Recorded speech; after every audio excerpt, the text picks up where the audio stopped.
malnutrición o para prevenirla. ¿Listo? Y también para tratarla si existe. Ese es el principal objetivo del soporte nutricional. No es para hacer cosas mágicas, sino es para eso, evitar o tratar la malnutrición. ¿Listo? Tenemos también los factores de riesgo que están asociados, y es primero la morbimortalidad, y entre esas las condiciones metabólicas hacen parte de la morbimortalidad. Tenemos la estancia hospitalaria prolongada, es mucho más complicado porque yo les decía a ustedes anteriormente, el desuso hace parte del deterioro. Entonces, ¿qué sucede? Entre más estancia hospitalaria tenga, más desuso y por lo tanto más deterioro. ¿Listo? Tenemos también la readmisión. Se fue pero volvió. ¿Cómo así? Supone que si se va no vuelva tan temprano. ¿Listo? Entonces ese proceso de reincorporación otra vez a la condición hospitalaria también genera o afecta la condición del estado nutricional. Retrasan la recuperación. Cuando no hay un buen proceso de condición nutricional o de estado nutricional, la recuperación se hace más tardía. Y al hacerlo más tardía, ¿qué pasa? Estancia hospitalaria más prolongada. ¿Listo? ¿Qué es lo que se espera y aspira, dijo el marihuanero? Que cuando una persona entra a un hospital, a los 3 días se vaya. ¿Verdad? Mentira. Eso es lo que espera, que a los 3 días ya esté fuera. Pero hay personas que entran y duran 2 o 3 años allá metidos. Eso obviamente va a complicar más la condición nutricional. Tenemos la calidad de vida. Entre más estancias hospitalarias tenga, la calidad de vida va deteriorándose. ¿Listo? Especialmente la masa muscular de miembros inferiores. Ojo, este es un muy buen indicador. ¿Listo? Nosotros tenemos los gastronemios. Ya saben cuáles son los gastronemios, la pantorrilla, ¿cierto? Y los músculos gastronemios son los músculos de los músculos más fuertes pero más débiles. Yo sé que me van a decir como así. Sí. ¿Por qué razón? Porque son los primeros que empiezan a depletarse. Los músculos de los cuádriceps, los músculos más fuertes. Glúteos, los músculos más fuertes del cuerpo humano son los glúteos. Segundo, los maceteros. Pero ellos empiezan a depletarse más rápidamente. ¿Listo? Entonces, la persona que está en una condición hospitalaria y sale, tiene que volver a retomar la marcha. ¿Cierto? Es más, tiene afectaciones a nivel de rodilla, tiene afectaciones a nivel de cadera, tiene afectaciones a nivel de tobillo. Imagínense. ¿Listo? Entre más tiempo dure en un hospital, más afectaciones musculares. ¿Y eso que lleva? Peor calidad de vida. ¿Por qué? Porque entre menos se mueva, más deterioro. Y tenemos, obviamente, los costos mucho más elevados. Hay lo que llama costo, beneficio, riesgo. Entonces, ¿qué pasa? Entre mayor costo, peor beneficio, mayor riesgo. ¿Listo? Entonces, ese es el problema que actualmente estamos viviendo nosotros, de acuerdo a las EPS. Mire, le voy a decir una cosa, yo sé que ustedes me van a matar, por eso voy a dar la puerta abierta antes de que me... La ley 100 es muy buena ley. Ya se critíquenme todo lo que quieran. Yo también dice, no es así. La ley 100 es muy buena ley, siempre y cuando se respete la condición preventiva. Primer mecanismo.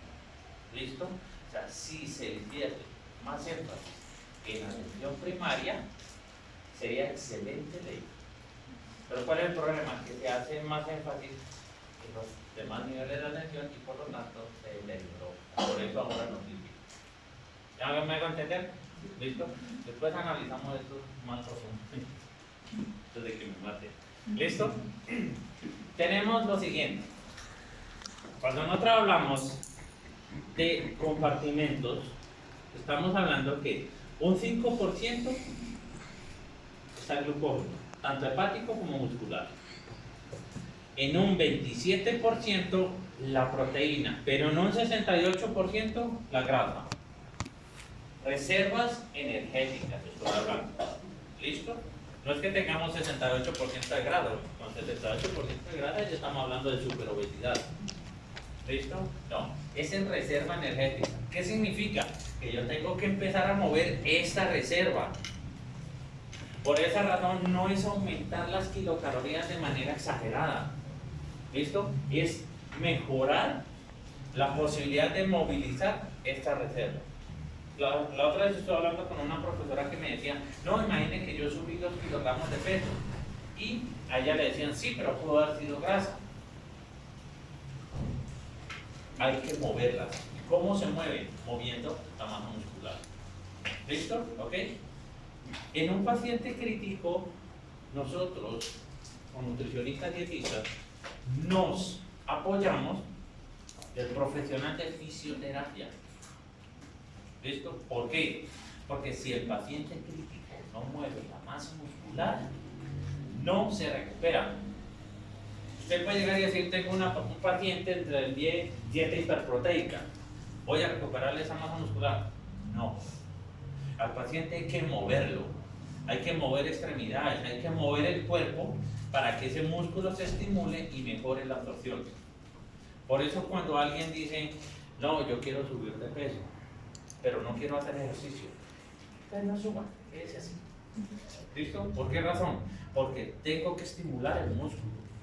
Al estimular el músculo, lo que yo les había mostrado anteriormente, al estimular el músculo, yo bloqueo la ubiquitina en el proceso de recuperación, activo el emetor y mejora esa masa muscular. ¿Sí me van a entender? Y ahí sí puedo decir, puedo aumentar la proteína. ¿Okay? Pero no es el hecho de llegar y decir aumentar proteína por aumentar para engordar. Entonces, ustedes me pueden decir, ¿por qué razón aumenta la proteína en un paciente crítico? Porque necesitamos evitar hiperglicemia, es por esa razón. Y necesitamos evitar que el músculo se pierda. ¿Listo? Bueno, entonces, ojo, malnutriciones. Tipo marasmo, tipo kwashiorkor, esto es especialmente en niños. Esto también puede ser en niños, especialmente, pero también podemos pasarla como malnutrición proteico-calórica. Y ojo, algo importante. ¿Cuál es la causa de una malnutrición proteico-calórica? Que no haya suficiente energía ni suficiente proteína. ¿Sí se dan cuenta? Entonces, por esa razón vamos de 17 a 25 kilocalorías por kilogramo de peso. ¿Cómo están las proteínas séricas? Están disminuidas. Entonces, ustedes pueden decir, la proteína sérica, actualmente estamos hablando también de la albúmina, visceral sérica. Entonces pueden decir, o sea, si el paciente está desnutrido y además de eso está en estado crítico, más disminuido está, o sea, más edema. Sí, ahí está. ¿Listo? Entonces miren que nosotros debemos evitar estas carencias. Si vamos a hablar de kwashiorkor en un niño, es desnutrición proteica. Se mantiene la antropometría, pero hay edema. ¿Por qué se mantiene la antropometría? Antropometría es la medición corporal, perímetros, diámetros, pliegues, peso, talla, ¿sí? Se mantiene, pero ¿por qué? Porque hay edema. Entonces, si usted almacena agua, usted puede decir, no, me bajo de peso. No, sí bajo de peso, lo que pasa es que tiene mucha más agua. ¿Listo? Y tenemos marasmo, está disminuida la energía, pero también la antropometría está disminuida. Por lo tanto, no hay edema. ¿Sí me va a entender? Entonces, cuando la antropometría se mantiene en un paciente crítico es porque posiblemente tiene edema. Hay pérdida de compartimentos. No me sirve. ¿Listo? Ayuno. Importante, ¿por qué? Porque la mayoría de los pacientes están sometidos a ayuno. Solamente los tienen con líquidos de vaso. ¿Cuáles son los líquidos de vaso? Vamos, la cátedra Ranger, solución de Hartmann, solución salina, punto 9, destroza 5%, natrolcatrol, agua destilada, ¿listo? O sea, si ustedes ponen a pensar, pura agua, sí, ese es el problema, por eso el paciente se debilita. ¿Sí me van a entender? Lo único que recuperamos es electrolitos, pero en la mayoría de los casos el paciente se debilita porque es pura agua. Y con agua, ¿quién sube peso? Nadie. ¿Listo? Entonces, ojo. puede durar o soportar 2 meses de ayuno total. Y las personas que están en obesidad hasta 12 meses. Pero ojo, cuando yo hablo con ayuno total, no estoy diciendo que no coma absolutamente nada, no, estoy diciendo que lleva procesos constantes de ayuno. Nosotros lo denominamos deuda calórica, ¿sí? Y deuda proteica. Les voy a decir algo. Si una persona deja de consumir 2000 kilocalorías al día durante 7 días, cuando termina esa semana ha perdido 2 kilogramos de peso por el hecho de haber dejado de consumir esas 2000 kilocalorías. ¿Sí se dan cuenta? Entonces, ese es el problema cuando nosotros hablamos de ayuno. Y recordemos algo, si hay ayuno prolongado, hay pérdida del almacenamiento y, por ejemplo, pérdida de fósforo. Por eso generan hipofosfatemia y eso puede después entrar en algo que se llama síndrome de realimentación, que es aportarle mucha comida, muchos nutrientes al paciente, el paciente se intoxica por sí solo. ¿Listo? ¿Ok? Entonces, por eso debemos tener cuidado con ello. ¿Ok? Acá también hay una preguntita que dice que qué pasa también con la parte del ayuno intermitente. ¿Saben hacer esa parte de dietas? Ok, vale. Ahí cerramos paréntesis porque eso hace parte de la parte, digámoslo así, deportiva o de la parte. Ajá. El ayuno intermitente no está recomendado. Yo principalmente no recomiendo ayuno intermitente. ¿Por qué razón? Cuando una persona entra en ayuno, ¿listo? Hay movilización grasa.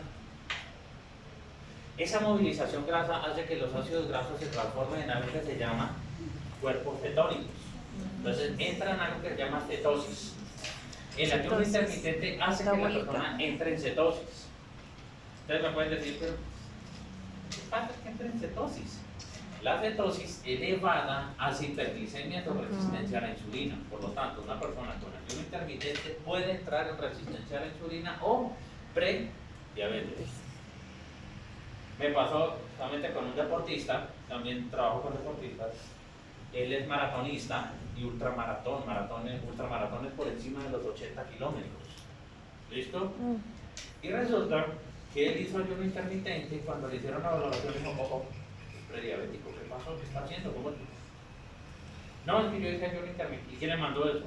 No, pues el nutricionista me dijo que no lo hiciera y yo lo hice sin embargo. Yo vuelvo al nutricionista para que le haga el plan, porque usted no puede hacer ayuno intermitente, está prediabético, con otro poquitín y se vuelve diabético. Pilas con eso. ¿Sí me hago entender? Por eso no apoyo el ayuno intermitente. ¿Vale? Ni la dieta cetogénica, ni la dieta Atkins, ni la dieta paleolítica, ni ningún tipo de dietas. O sea, los milagros solamente los hace Dios. De resto, olvídense. ¿Vale? Bueno, seguimos. En fase aguda en el paciente crítico hay catabolismo, pero en fase de recuperación hay anabolismo. ¿Listo? Ya lo habíamos dicho anteriormente, ¿verdad? Vale. Malnutrición proteico-calórica. Ojo, vamos a mirar qué es lo que sucede y cuáles son las complicaciones. Pérdida de inmunidad celular. Altísimo, ¿cierto? O sea, ¿qué pasa? Cuando nosotros hablamos de una condición nosocomial, ¿qué es nosocomial? Que se adquiere dentro de la institución. Entonces vamos a mirar, por ejemplo, una comecarne. ¿Sí? ¿Saben cuál es la comecarne, cierto? Imagínense que esta persona se contagie de una KPC. ¿Qué sucede? Hasta ahí duró, porque es el 100% de pérdida.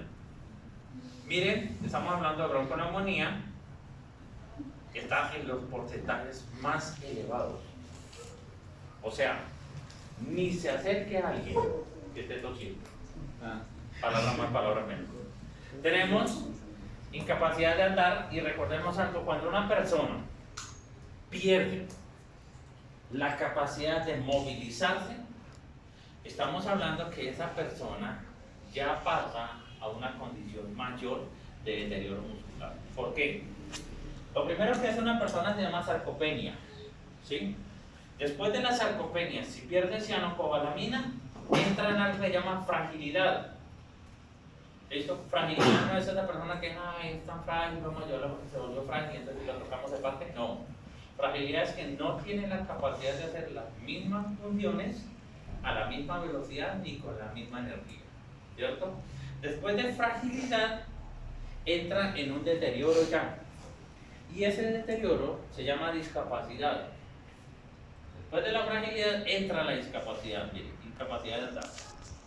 Y después de la discapacidad entra la muerte.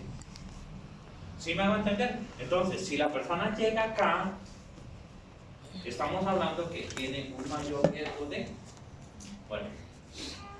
¿Listo? Eso es lo más complicado. Tenemos infecciones urinarias, úlceras por decúbito. Ahí está.